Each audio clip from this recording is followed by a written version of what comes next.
I want to talk about, I understand that I sift through the contrast of life and I choose my preferences on what I want. Can't help it, can you?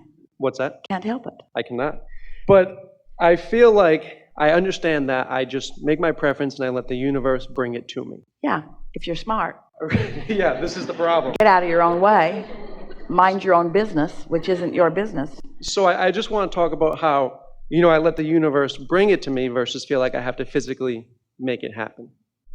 Well, it's fun when you're feeling really good to think about what you want and why you want it and to imagine it coming about. Because that way, you are bringing pleasure to yourself in your now as you think about things that are important to you. And the more detailed that you become when you're feeling good, then not only the more fun it is, but the faster the energy moves, and the more hands-on feeling you have, the more your own hands in your own clay.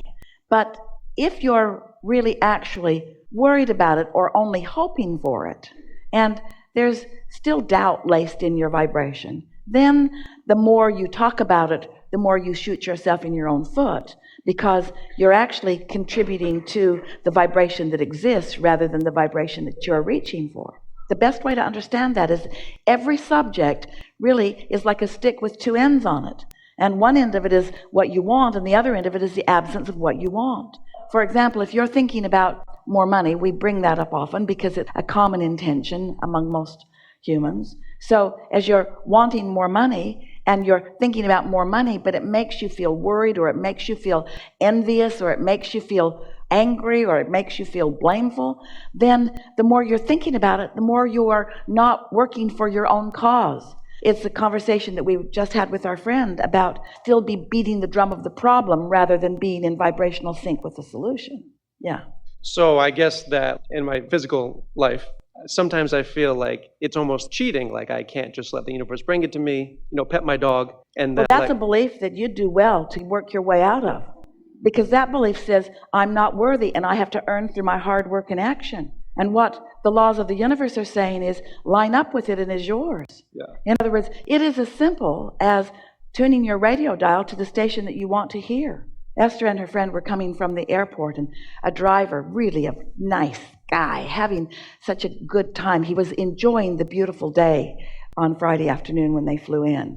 And he said to them, do you have Bluetooth on your phone? And Esther said, yes. Can I be the DJ? And so he tried to set his radio so that Esther's Bluetooth could hook into it so that she could play the songs on her phone. But the screen said, cannot happen while vehicle is moving. He pulled off on the side of the road to make it possible for Esther to play her music through the phone. It was exhilarating to watch technology line up with what Esther was choosing. So she'd play a song until everyone had received the high from it, and then she'd play another one. She didn't play a whole song all the way through. She just kept playing a song until it got to the best part, and then she'd play another song until it got to the best part, and then she'd play another song until it got to the best part. And many of the songs she was playing, he had never heard before. She couldn't believe it. How can you not know all of my favorite songs? They didn't want to get out of the car. He said, can we just drive around for a while? They came to the hotel, and they all said, oh. Of course, the point that we're making is that when you set your radio dial, what's there is there. And there is no one that comes on and says, you haven't suffered long enough. Listen to more songs you don't like. You have to listen to 10 songs you don't like. There must be a song struggle. And then we'll give you a little bit of the song that you like to hear. There's nothing like that. Just line up with what you want, and the universe delivers, not only delivers it to you quickly, but delivers it to you through the path of least resistance that is the most satisfying path that you've ever experienced. Good thing after good thing after good thing after good thing after good thing coming to you because you deserve good things. Where do you get this stuff? Who has pinched you off from your sense of worthiness? Someone with shortage consciousness about the good stuff. Someone who thinks that the pie is only this big, and if you get too much of it, you'll deprive them of it. Sure. And we say, do you ever say, oh, I've been well for so long, and all those sick people, I think I'll be sick for a while. I'll be sick for the month of June to allow more people who ordinarily would be sick to be well. You don't say that. Because you know that you're not depriving anyone of wellness, and you're not deprived by being well, and you're not depriving anybody of clarity by being clear-minded. You're not depriving anyone of anything by tuning in, you see. But there are those who don't know that, who convinced you that you should not be selfish. They accuse us. Abraham, you teach selfishness. We say, guilty as charged. We do. If you're not selfish enough to care about how you feel, then you're not going to tune into the resources that are already earmarked for you. You should see your vortex. If you want to feel worthy, if you want to know, we would like so much if you could peer into this vortex and understand all the good stuff that you've put there since you were born into this body and even before. How it's all there, encoded with the vibrational DNA of that which is you, all queued up for you, just waiting for you to get into that sweet spot so that you can lean forward and not get conked on the head with something. Yes. To get into that sweet spot where you have the sensation of what to do and when to do it. That's actually perfect, and I'm going to use that. My other question is, I believe that, I've heard that Earth is like a master class, because as infinite intelligence, we chose to come to Earth knowing that we were going to forget who we actually were in order to remind ourselves and work our way back towards that. Part of what you're saying is true in that you don't remember before, because you don't need the clutter of all of that, because from the lives that you lived before, you've created a vortex that always remembers. And when you get in sync with who you are, you always remember. Do you want to have all of the conversations that you've ever had in this lifetime today with us? Would that even be possible? Would you like to try to cram that in to this poignant moment in time? Or is it enough that you've had them, you've evolved, you've become, and now here you are having this conversation? And so, of course, all that you've ever been before is active and vibrant. When you reemerge into non-physical, you leave behind all doubt and fear, and you take with you all that you are. That's who you are, you see. And now, all you must do, all you have to do, is just find vibrational sync with that, and everything that is important for you to remember about who you are is there. It is enough from all that you've lived to remember that you're worthy. So when you call Earth a master class, we take issue with it in this sense. You have not been sent here to learn, and you've not been sent here to redeem, and you've not been sent here for any reason. You've come for the joy of expansion. That's all. You've come for the joy, the never-ending expansion. You've come for the joyous, never-ending expansion. You haven't come to remember what you've forgotten. You've come to sync up with what you know, but that's far different than being demanded to remember what you've forgotten. Can you feel the difference?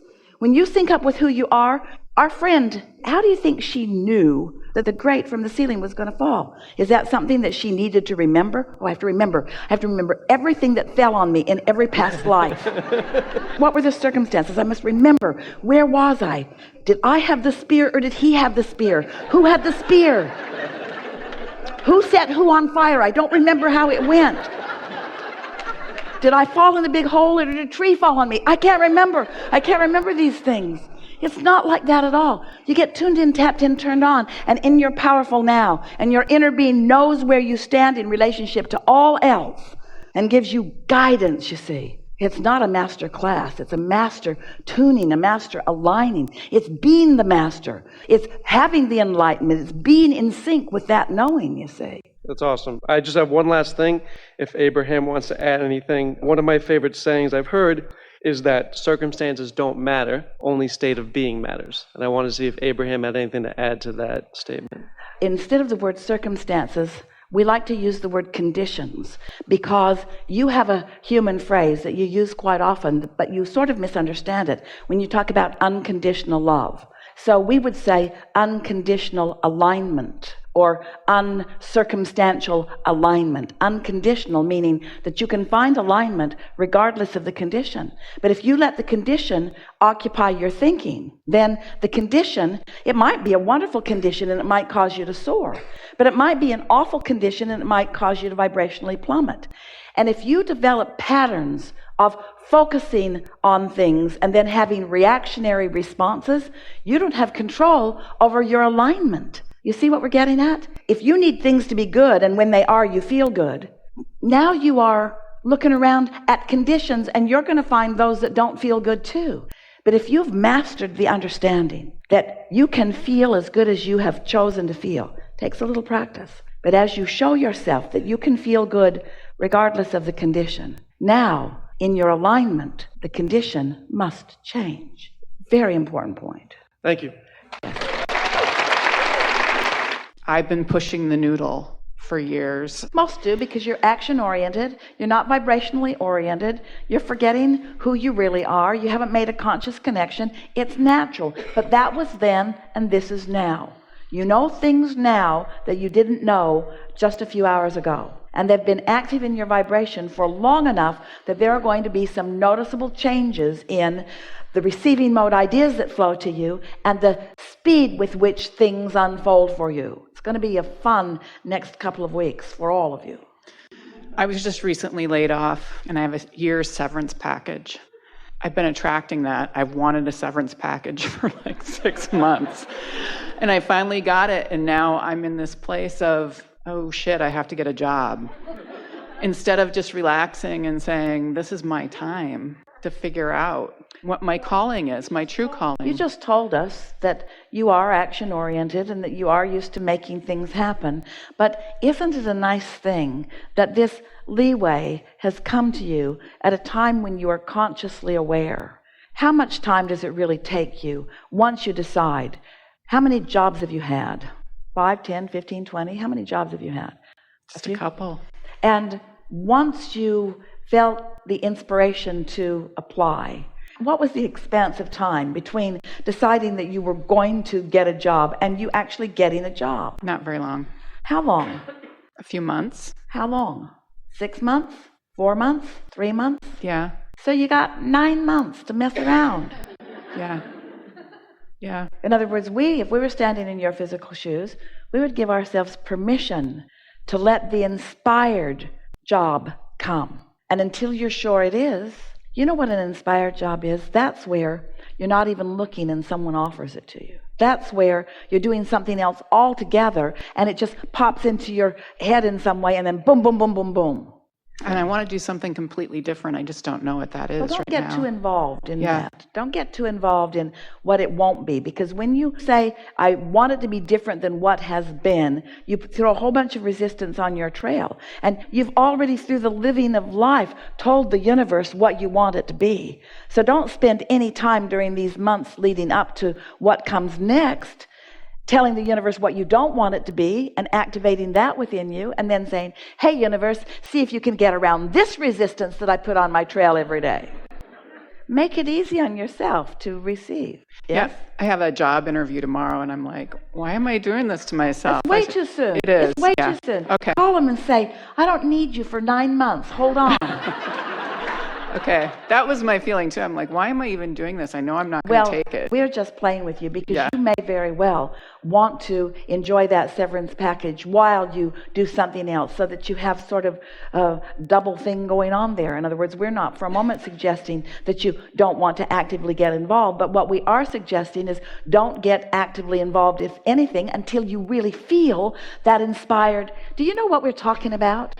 Has it been recent or is it a long time ago? Do you know those feelings of a desire that actually is life-giving in the awareness of the desire itself? You had it all the time when you were little, but those around you often squelched the idea because they couldn't see any way that they were going to help you accomplish it, and so they didn't want you to get disappointed. And so they taught you how to never desire anything because then you never get disappointed. But that flies in the face of everything that you're coming to know.